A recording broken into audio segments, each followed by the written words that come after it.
Apa kabar Bang? Alhamdulillah baik. Nah, Bang Jerry ini saat ini sedang menjadi ketua ranting ya Bang ya? Ya, ketua ranting di Jomblang, Candisari. Candisari PDI Perjuangan. Nah, ini Bang, ini perlu diceritakan nih. Asal sampai jadi ketua ini bagaimana itu? Awalnya sih dulu kan ketua ranting yang dulu itu Pak RW saya. Ya. Pak RW itu kan saya itu remaja paling aktif mungkin ya.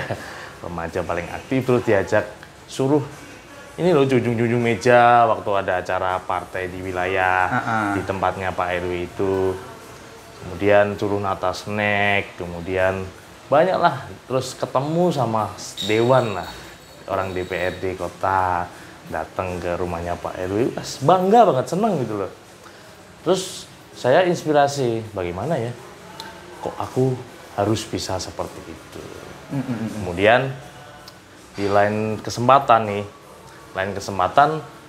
aku itu didaftarin sama temen di komunitas juang. Komunitas juang? Ya, komunitas juang itu wadah untuk belajar berpolitik anak-anak muda di PDI Perjuangan. Oh, artinya komunitas juang ini apa ya, program dari PDI? Ya, kemungkinan program dari PDI Perjuangan untuk mengasih edukasi paham marxisme, paham Bung Karno. Oh iya. Seperti itu. Nah, dari situ aku mulai berkecimpung di kepartean. Akhirnya setelah aku lulus sekolah itu, kemudian aku kan sering berkomunikasi sama Pak RW karena aku juga senang, keluarga aku kan juga orang-orang PDI Perjuangan. Bapak aku dulu struktural PDI Perjuangan, struktural ranting. Kemudian kakakku juga struktural ranting. Aku anak bontot, anak bontot. Terus kemudian aku paling suka itu berkomunikasi sama orang banyak. Nah, akhirnya setelah aku masuk ke dunia politik ini, dulu aku masih anak ranting. Setelah aku ikut ke PDI Perjuangan, aku dipilih sebagai anak ranting, itu tingkatnya masih RW sih. Masih RW ya. Habis itu, kemudian setelah bertahun ada pemilihan caleg gitu kan. 2019 itu. 2019 aku diangkat menjadi wakil sekretaris ranting. Kemudian jalan nih, aku sering ketemu sama orang-orang elit politik lah kemungkinannya. Ada orang DPRD kota, DPRD provinsi, terus kemudian ada event besar di Semarang dulu, ada Ibu Puan Maharani itu datang ke Semarang. Itu aku diajak ketemu, terus kita kan bangga kan ya, kita itu orang kampung ya. Namanya juga orang kampung, kita suka partai, kita suka PDI Perjuangan. Terus kemudian dari situ aku punya greget lagi nih, punya keinginan. Wah, enak ya, jadi orang-orang berpolitik, bisa kenal itu, bisa kenal sana, bisa membantu warga. Kalau ini Bang, gimana? Kalau kegiatannya di ranting itu bagaimana sih? Kegiatan di ranting aku sih, ya paling kalau sekarang itu aku kan jabat baru 2 tahun nih. 2 tahun jadi ketua ranting. Aku 2021 COVID itu aku diangkat jadi ketua ranting karena ketua ranting yang sebelumnya itu mengundurkan diri. Karena kan ketua ranting sebelumnya itu Muhdin. Kalau orang kampung itu apa namanya, yang sering nikahin orang, terus sering mandiin jenazah gitu, namanya Pak Muhdin itulah. Di kampung saya namanya Pak Muhdin. Itu mengundurkan diri alasannya karena ya emang mereka itu bisa menerima bendera semua kan, seperti itu kan, emang bener sih. Terus akhirnya ada pemilihan ulang nih, kita dikumpulkan anak ranting gitu, dikumpulkan jadi satu, kita adain pemilihan secara langsung untuk menggantikan posisinya yang ketua ranting. Abang terpilih. Nah, itu ada 3 kandidat. Itu senior semua yang dua ini. Heeh. Yang satu sekretaris, yang satu ini juga senior ya. Terus saya. Heeh. Nah, akhirnya nggak tahu nih kan, kita kan polling nih di situ, polling langsung tulis kertas nama gitu kan. Nah, akhirnya waktu dibacain emang nama aku paling banyak. Setelah jadi ketua ini yang program lah apa ya, semacam kayak kegiatan atau program yang khusus ranting itu Bang, apa kira-kira? Kalau program saya selama saya menjadi ketua ranting ini, saya yang pertama mensukseskan di wilayah saya dulu nih. Contohnya kan banyak kan, sekarang kan warga udah paham lah, warga itu pasti apalagi Pak RT, Pak RW ada usulan-usulan, kalau ada dewan datang ya saya menjadi jembatan di situ. Menjadi jembatan untuk aspirasinya orang-orang dewan itu, orang DPRD itu untuk mengawal di wilayah. Pak RT RW minta, Mas, jalan aspal piye rusak wisan, seperti itu. Ya udah, aku sebagai jembatan nih karena ketua ranting kan, aku jembatan nih ke dewan. Oh, penyambung lah dari iya, penyambung permintaan-permintaan masyarakat. Betul. Itu disambungkan ke dewan-dewan yang notabene dari PDI Perjuangan. PDI Perjuangan.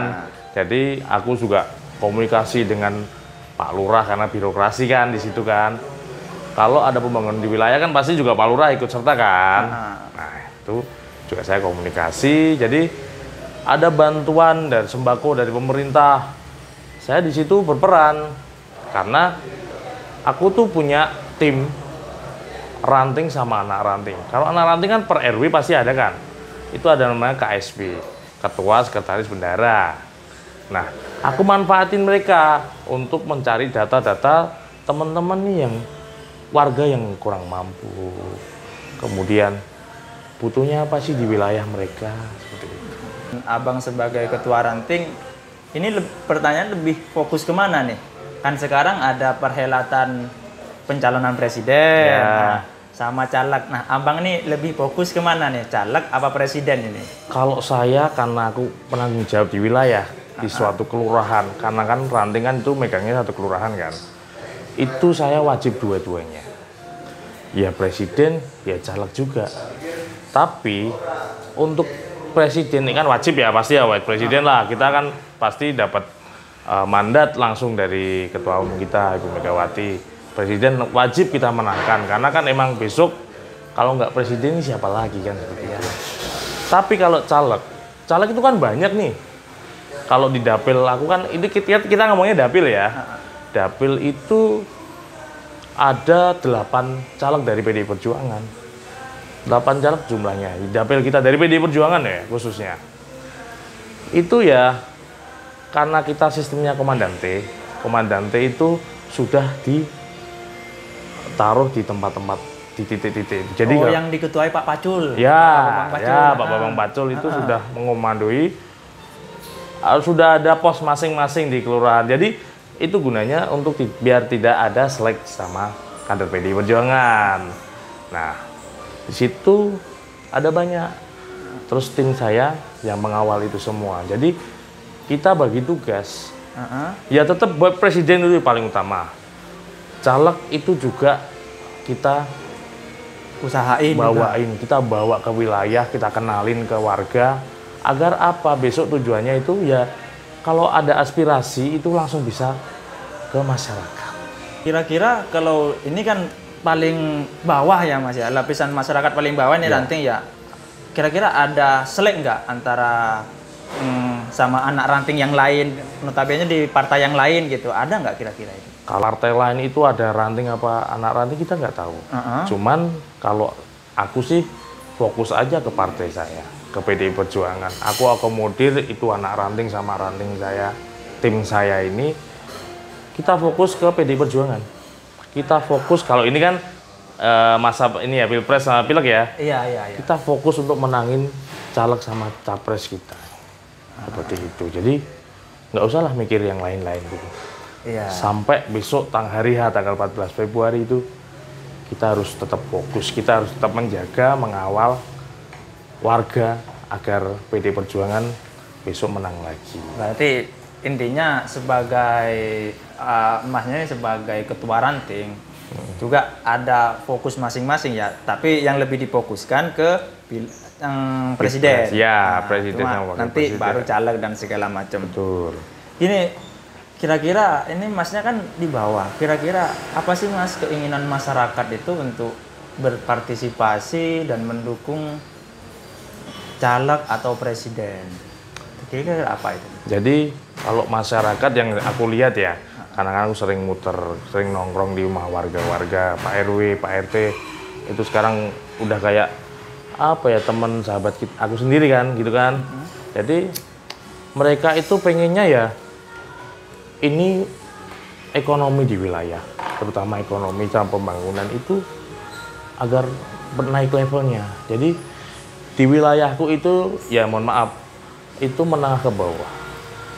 Menengah ke bawah kan. Jadi banyak orang yang notabene kekurangan.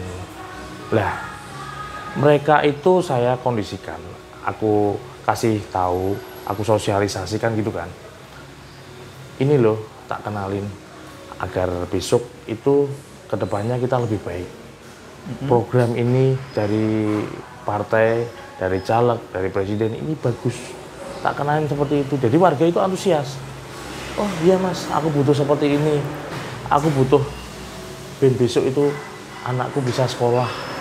Ben besok itu apa namanya, di warga wilayahku itu tidak lagi kekurangan apa-apa gitu. Itu Mas. Untuk mengantisipasi nih, kan otomatis dibawa kan, Ya. pasti banyak tim-tim kampanye yang lain untuk mengantisipasi bahwa suara itu nggak kemana-mana. Itu gimana upaya di ranting itu?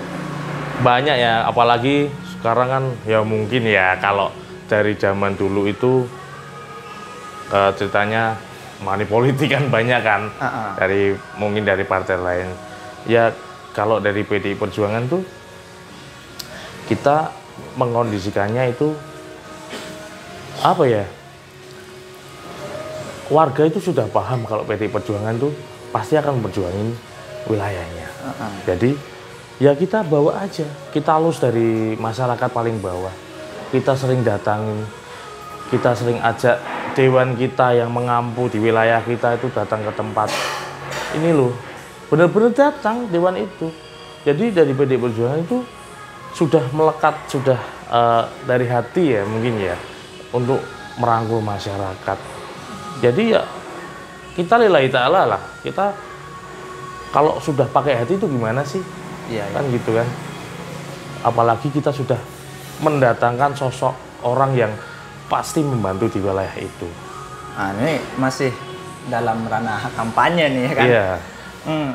Kalau untuk ini kan nanti kabarnya kan ada ini tanggal 10 Februari ya. 10 Februari besok. Ada upaya nggak juga dari ranting itu semua warga datang? Nah, ini ada cerita kemarin. Aku kemarin tuh habis ngobrol, habis ngumpulin teman-teman ranting sama anak ranting, itu antusiasnya itu luar biasa. Kita kan nggak tahu kalau mungkin dari kubu sebelah kemarin yang kampanye di Semarang juga, mungkin kampanyenya itu nabur uang, ada sangune gitu loh. Oh, ada pesangonnya. Iya, ada pesangonnya, ada amplopnya. Kalau kemarin, kalau sampai sekarang itu saya belum dapat informasi ada sangu apa dari Partai PDI Perjuangan. Tapi antusias wargaku, tim saya yang ada di Kelurahan Jomblang itu sudah meledak. Mas, kapan nih? Kapan ini? Ada kampanye. Saya bilang tanggal 10 Februari. Terus kita harus gimana gitu. Saya tidak bisa menjanjikan untuk memberi apa-apa. Kalau panjenengan cinta sama PDI Perjuangan, silakan berangkat. Saya akan berangkat Mas, bawa pasukan berapa saya siap. Kira-kira ada himbauan khusus nggak dari DPP atau dari atasan sampai ke ranting gitu? Ya kan kalau kemarin itu saya ikut rapatnya di DPC itu kan. Itu himbauannya ya pasti tidak boleh. Yang utama itu kemarin yang diucapkan di media sosial juga kan, itu tidak boleh pakai knalpot brong. Atau salah satunya itu, kemudian tidak boleh pakai sajam, itu kan pasti. Kemudian tidak boleh pakai truk tronton yang ada biasanya kan di tahun-tahun kemarin kan ada truk tronton besar-besar itu ada dangdutnya, ada musik-musiknya gitu kan. Itu tidak boleh. Dan kita harus mematuhi itu karena itu emang mutlak peraturan dari PDI Perjuangan. Nah, ini kan yang saya lihat, yang saya baca juga di media-media itu, Bang, PDIP ini loyalitasnya kader-kader itu luar biasa. Betul. Nah, yang saya khawatirkan nantinya itu ada yang ingin menyuarakan dengan senangnya gitu kan, masih pakai knalpot brong. Tapi aku yakin kok kader PDI Perjuangan itu patuh sama aturan dari pimpinan kita.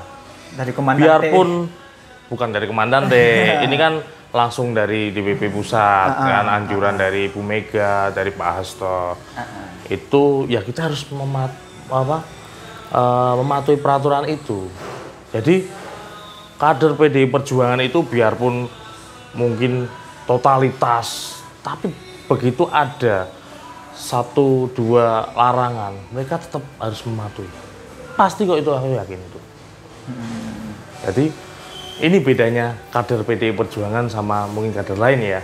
Kalau kader PDI Perjuangan mungkin kan kita kan sudah sampai mengakar rumput kan.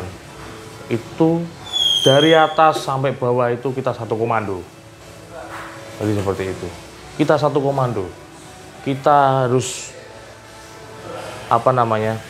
mematuhi segala aturan yang dimainkan besok.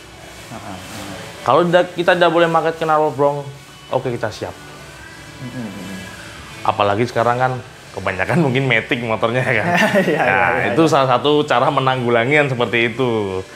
Karena sudah macet sekarang, jalan pakai matic aja sekarang. Tapi kan emang dari kader PDI Perjuangan sendiri itu pasti patuh dengan aturan pemimpin kita. Nanti itu sampai pesta rakyat itu kira-kira kalau dari nantinya Mas ini ada berapa ratus orang atau ribu orang nih Mas? Kalau saya sih warga aja lah, warga yang mau ikut silakan nimbrung gitu. Gitu kan. Kalau kemarin sih kita cuma dikasih kuota beberapa kan gitu kan. Tapi di PDI Perjuangan nggak bisa seperti itu. Antusias warga yang benar-benar sayang dan bercinta sama PDI Perjuangan itu pasti ikut, pasti akan turun ke jalan, pasti akan mengikuti kampanye itu. Kalau seandainya ada penyusup gimana tuh Mas? Itu sebenarnya bukan penyusup, mereka juga cinta sama PDI Perjuangan. Mereka itu ingin ngikutin aja. Wah, ternyata PDI Perjuangan seperti ini ya, megah sekali ya, orang-orangnya loyalitas semua ya. Mereka itu rasa ingin tahu sebenarnya. Kalau bikin gaduh gimana? Kalau bikin gaduh kita amankan aja, kan karena di situ sudah ada satgas, sudah ada pengaman-pengaman kan seperti itu. Tapi aku yakin kok kalau dari PDI Perjuangan, apalagi tadi penyusup itu mungkin ya ini pikiran saya, mereka itu pengen tahu kegiatan di PDI Perjuangan. Mereka itu, wah aku besok tak masuk ke PDI Perjuangan, kira-kira seperti itu. Karena kan emang loyalitas terus kemudian sampai mengakar rumputnya itu ya nggak bisa dikalahin dari partai-partai lain. Ini kembali ke ini Mas, ke sosok tokohnya ya, sosok Pak Ganjarnya sama sosok Pak Mahfud. Bagaimana sih pandangan masyarakat yang di bagian ranting gitu loh kan, yang Masnya dengar? Kalau kemarin dari obrolan sama teman-teman sih, sama warga, sama teman-teman ranting, anak ranting itu Pak Ganjar, apalagi Pak Ganjar ya. Pak Ganjar itu sudah menjadi gubernur di Jawa Tengah selama 10 tahun, ya kan? Itu sampai gimana ya? Humble sekali lah orangnya. Orangnya itu gembira gitu loh. Kalau kita melihat, apalagi sering turun ke masyarakat. Di kampung aku loh, kampung di kampung itu Pak Ganjar sepedaan loh sama warga itu, ibu-ibu lagi beli sayur-sayuran itu disapa sama Pak Ganjar. Beneran ini terjadi di belah saya itu. Bu, beli apa Bu? Pak Ganjar sampai meluk-meluk. Itu kurang apa sih? Artinya masyarakat ini Mas ya Pak. Notabene-nya warga Semarang ini menikmati lah ya hasilnya Pak Ganjar selama jadi menikmati gubernur. sekali. Menikmati lah pastilah. Apalagi dari Pak Ganjar sendiri soal pendidikan kan. Lihatlah video-video Pak Ganjar. Pendidikan itu yang paling utama. Apalagi yang kemarin ada sekolahan-sekolahan yang katanya nggak boleh, kan ini gratis. Kalau gratis ya tis, nggak boleh ada kata infak. Oh iya kan? yang di Kan? media sosial ya. Itu yang bikin ibu-ibu yang terutama ibu-ibu warga itu senang sama Pak Ganjar. Apalagi bapak-bapaknya ya. Wah, alhamdulillah anak saya gratis, emang sekolah gratis. Itu memang diwajibkan. Karena pendidikan bagi Pak Ganjar mungkin sesuatu yang nilai plus sendiri ya. Karena kan akan besoknya anak itu akan mengangkat derajat orang tuanya. Karena dengan pendidikan itu. Ini masih soal tentang wilayahnya Mas ini sebagai ranting.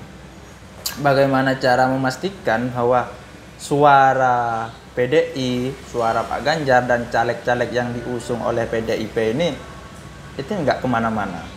Ya kita tetap sosialisasi turun ke masyarakat langsung sih. Kalau kita kan bertanggung jawab di wilayah itu kan, kita tetap turun, kita bawa nama Pak Ganjar Mahfud. Ini loh visi misi Pak Ganjar Mahfud. Ini loh besok yang dibawa Pak Ganjar Mahfud itu ini. Jadi ada beberapa kan kemarin ada kayak KTP Sakti, terus ada juga kemarin satu warga miskin, satu sarjana.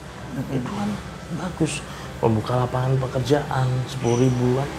Jadi setelah besok itu anaknya sudah dari perguruan tinggi, kan sarjana itu langsung keterima pekerjaan karena pekerjaan ini 10.000 pekerjaan, lapangan pekerjaan. Kemudian ada juga satu desa, satu nakes, satu paskes. Itu lebih memudahkan lah. Kalau di Semarang oke lah, masih banyak rumah sakit, puskesmas banyak sekali. Tapi kalau di desa-desa kan jarang puskesmas, bahkan di pelosok itu. Nah, itu satu sistem yang bagus menurut saya dari Pak Ganjar dan Pak Mahfud ini. Menurut Mas, Pak Ganjar itu seperti apa? Mohon sampaikan ke ini. Kalau menurut saya, Pak Ganjar itu sudah seperti bapak bagi kita semua, terutama bagi warga Jawa Tengah ya. Itu emang benar-benar seperti kepala rumah tangga. Jadi beliau itu bertanggung jawab sekali atas semua warga yang ada di Jawa Tengah terutama. Contoh untuk hal pendidikan, kesehatan, kemudian pembangunan di wilayah. Itu Pak Ganjar yang emang benar-benar yang berani langsung terjun ke lapangan, langsung menemui warga bila ada masalah. Ya kan? Seperti itu. Jadi Pak Ganjar bagi kita itu sudah seperti bapak kita sendiri. Sudah tanggung jawabnya itu sudah melebihi dari orang tua kita. Seperti itu Pak Ganjar. Semangat Pak Ganjar.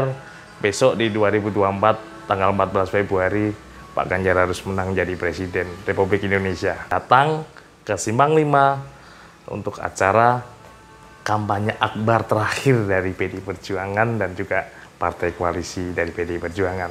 Semangat! Nah, terima kasih Mas.